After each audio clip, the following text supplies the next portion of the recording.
नमस्कार, जय हिंद, जय माँ भारती। शुरू करते हैं आज का वीडियो। तो आज का जो वीडियो है हमारे देश के सबसे महानायकों में से एक शेरे पंजाब उन्हें कहा जाता है, महाराजा रणजीत सिंह। इनके बारे में बहुत लोग आप लोग जानते होंगे। इनके पहले टीवी में इनके बारे में एक स्टोरी चला करती थी महाराजा रणजीत सिंह के ऊपर। यह प्रोग्राम दूरदर्शन पर आया करता था जब हम लोग छोटे छोटे थे, तब इनके बारे में आया करता था। तो आज इन्हीं के ऊपर यह पूरा डेडिकेट वीडियो है, क्योंकि हमारे देश के एक बहुत बड़े योद्धा थे, तो उनके बारे में जानना भी बहुत ज़रूरी है। यह पंजाब प्रांत के राजा थे और इन्हें शेरे पंजाब के नाम से, मतलब पूरी पंजाब प्रांत में जितने भी थे, शेरे पंजाब के नाम से बहुत ज़्यादा प्रसिद्ध थे। महाराजा रणजीत सिंह एक ऐसे व्यक्ति थे जो पूरे पंजाब प्रांत के पूरे सूबे को एकजुट करने में, मतलब एकजुट करने में उन्होंने सबसे बड़ा अपना भागीदार निभाया। और वही एक ऐसे योद्धा थे पंजाब प्रांत में जिन्होंने पूरे पंजाब को, मतलब पूरे सिख समुदायों को एकजुट कर पाए थे। बल्कि अपने जीते जी अंग्रेजों को भी अपने साम्राज्य, मतलब आज की जो पंजाब है वो उस प्रांत से लेके लाहौर तक, मतलब पूरे अफगानियों को हराने के बाद जितने भी उन्होंने सीमा को जीता था, पश्तूनों, तो यहाँ तक कि आज तक किसी भी राजा ने पश्तूनों को नहीं हराया था। लेकिन महाराजा रणजीत सिंह ने पश्तूनों को भी हरा कर उनके अफगानिस्तान की कई बाहरी सीमा तक उन्होंने ढकेल कर उनके कई राज्यों पर कब्जा कर लिया था। कब्जा करने के बाद उनके फिर अंग्रेज बाद में आ गए। मतलब महाराजा रणजीत सिंह, मतलब वो लोग तो 1600 में ही भारत में आ गए थे, पर उनका पूरा राज चल नहीं रहा था। उन्होंने तो सन 1700 के सन हाँ सॉरी सन 1780 और 80 से उन्होंने कब्जा करना चालू किया था। तो महाराजा रणजीत सिंह अपने, मतलब पूरे साम्राज्य के आसपास किसी भी अंग्रेज को भटकने तक नहीं दिया था। पूर्ण सुनिएगा, किसी को भटकने नहीं दिया। जो भी आता था सबको मार पीट के साफ कर दिया करते थे। सबसे बड़ी बात ये भी थी उनके अंदर। और साथ में राजा रणजीत सिंह का, मतलब जो जन्म हुआ था, इस एक द लायन ऑफ किंग जिन्हें हम कह सकते हैं, पंजाब का लायन ऑफ किंग जो थे। लायन मतलब पूरे लायन तो बहुत सारे हुए, पर इनके जैसा किंग लेवल का लायन कोई नहीं हुआ था। तो सन 1780 में, इस बात को याद रखिएगा, इनका जन्म और मृत्यु ये दोनों जीके में पूछा करते हैं। और सन 1780 में इनका जन्म हुआ था और सन 1839 में इनकी मृत्यु हुई थी। सन 1780 में इनका जन्म हुआ था, सन 1839 में इनकी मृत्यु हुई थी। सब और उसके बाद सन 17 में, मतलब 1780 में गुजरावाला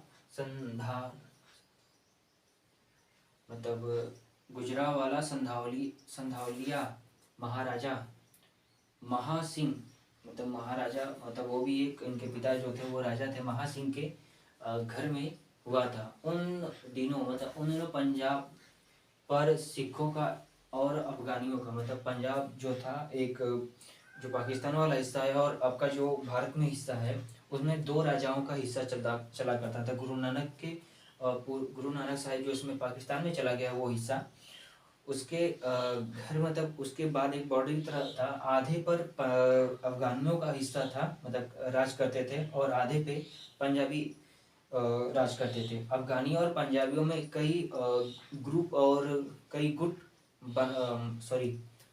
और कई ग्रुप बने हुए थे, जो कि अलग अलग छोटे छोटे ग्रुप में बटे थे।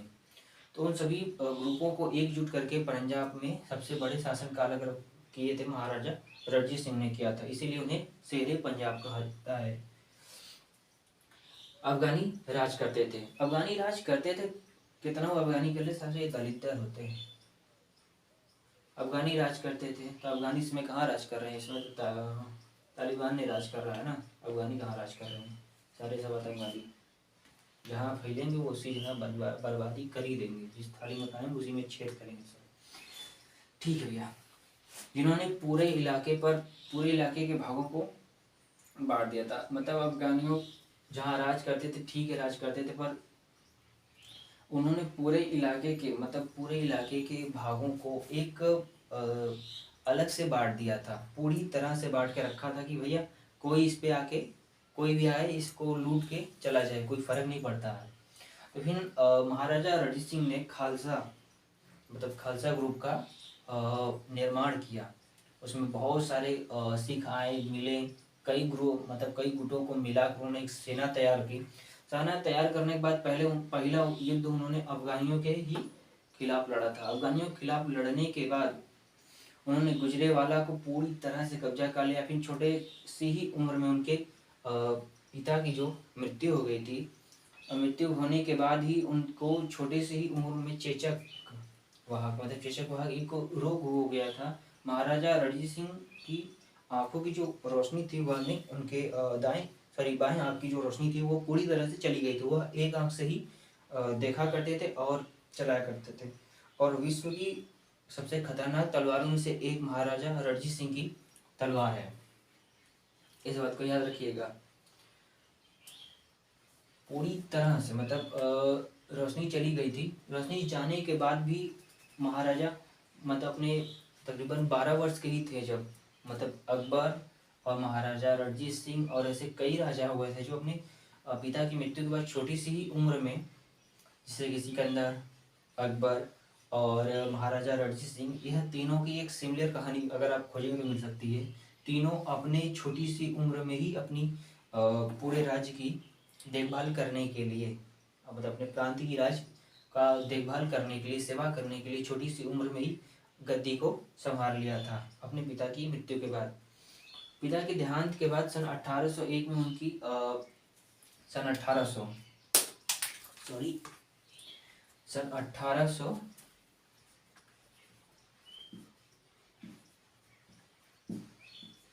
सन 1801 में उनकी राजगद्दी की ताजपोशी हुई थी। ताजपोशी उनको सिंहासन पर बैठाया गया था। सिंहासन पर बैठाने कौन आया था? गुरु नानक साहब, वो पहले जितने भी पंजाब में राजा हुआ करते थे, गुरु नानक साहब के परपौत्र या उनके वंशज जो आकर उनका राज्य अभिषेक किया। राज्य अभिषेक करने के बाद सन 1802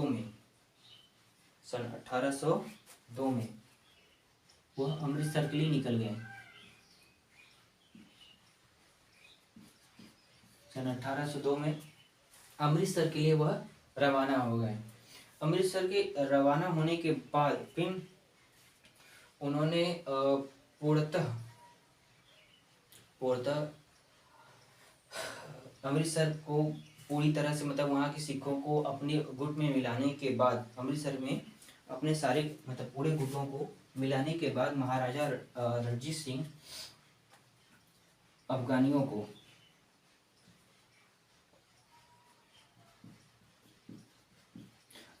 को हराने के बाद वह पश्तूनों को भी हराते चले गए। आगे पश्तूनों को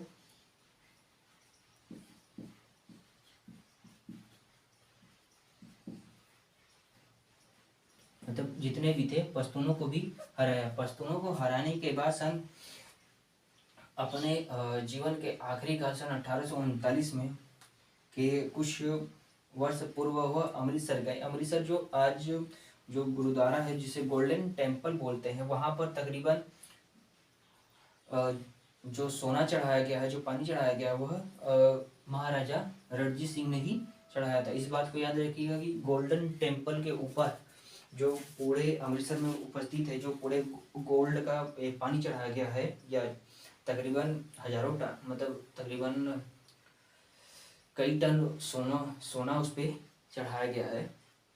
तो उस पूरे सोने को देने वाले और कोई नहीं थे, महाराजा रणजीत सिंह ही थे। महाराजा रणजीत सिंह ने उन्होंने यह कहा जाए तो गुरु नानक के लिए वह पूरी तरह से ही समर्पित थे। अपने पूरी जीवन को उन्होंने उन्हीं के लिए समर्पित कर दिया था, अपने लोगों के लिए समर्पित कर दिया था। और साथ में महाराजा रणजीत सिंह अपने किसी भी बंदी को कभी फांसी यानी कि मृत्यु दंड कभी नहीं देते थे। किसी भी सैनिक को हो या राजा हो या कोई भी हो, उसको छोड़ दिया करते थे, बंदी बनाकर रख लिया करते थे, लेकिन कभी मृत्यु दंड किसी को नहीं दिया, किसी को भी नहीं दिया।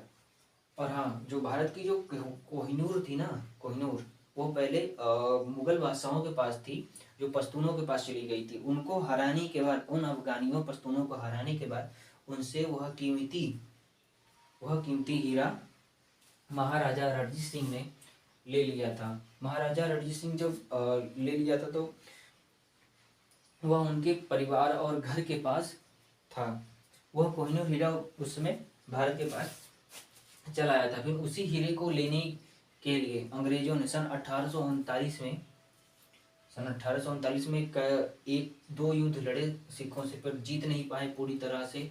फिर इसी तरह से युद्ध लड़ते लड़ते 30 मार्च सन 1839 में सिख, जितने पूरे सिख प्रांत थी, मतलब पंजाब था, सिख प्रांत थी, उन्हें पूरी तरह से अंग्रेजों ने अपने ब्रिटेन के अंडर, मतलब पूरी ब्रिटेन की सेना अपने अंडर ले ली। लेने के बाद वह वहाँ का जो जनरल था, जो मतलब जो आखिरी युद्ध लड़ने आया था सिख प्रांत में, वह जनरल उस कोहिनूर को लेकर चला गया लंदन। जाने के बाद वहाँ की जो ब्रिटेन की महारानी थी विक्टोरिया, उसके सर के ताज में, यानी कि खोपड़ी में, जो सीधा नहीं लग रहा था सला सर के ताज पर लगा दिया। आज तक नहीं आया। बताओ, दूसरे के अमानत पर लेके राज कर रहे इडियट। तुम कहाँ लटक रहे हो भाई? तुम ऐसे रहो, तुम तो शान हो हमारे। ठीक है। और साथ ही उन्होंने कई, महाराजा रणजीत सिंह कई युद्ध तो लड़े ही थे, और अपने साथ में उनके शासनकाल में, उनके महाराजा रणजीत सिंह के शासनकाल में यह भी देखा, वह पूरी तरह से धर्म निरपेक्ष थे। धर्म निरपेक्ष मतलब आप किसी भी धर्म के हों, आप अपने धर्म को अपना सकते हैं। अगर आप मुस्लिम हैं तो मुस्लिम नमाज पढ़ सकते हैं, हिंदू है तो सनातन धर्म का पालन कर सकते हैं, अगर सिख है तो आप गुरुद्वारे का जो नियम है, उस कानून है, उसको मान सकते हैं, चल सकते हैं। उन्होंने किसी के ऊपर कोई पाबंदी नहीं लगाई थी। और साथ में वह जो गुरुद्वारे या कहीं भी पहले लोग यात्रा करने जाते थे तो मुगल बादशाहों की तरफ से टैक्स लेते थे पहले भारत में लोग। तो उन्होंने पूरी तरह से किसी मतलब टैक्स फ्री कर दिया था अपने पूरे स्टेट को। महाराजा रणजीत सिंह एक दयावान तो राजा थे ही थे, साथ में एक कुशल शासक, एक योद्धा और एक मतलब दार्शनिक व्यक्ति भी थे। साथ में दर्शन व्यक्ति के साथ साथ वह एक कुशल रणनीति कारक भी थे। और दयावान, तो इससे बात से ही आप उनकी दया का प्रावधान समझ लीजिए, कितना ही बड़ा उनका बड़ा कोई शत्रु क्यों न था, और वह किसी के ऊपर भी कभी किसी को भी उन्होंने मृत्युदंड नहीं दिया। तो यह जानकारी अगर आपको पसंद आया हो तो प्लीज़ अपने दोस्तों के साथ शेयर जरूर कीजिएगा। जय हिंद, जय माँ भारती। अब बाकी आपको मालूम है क्या करना है। तो आज के लिए इतना ही।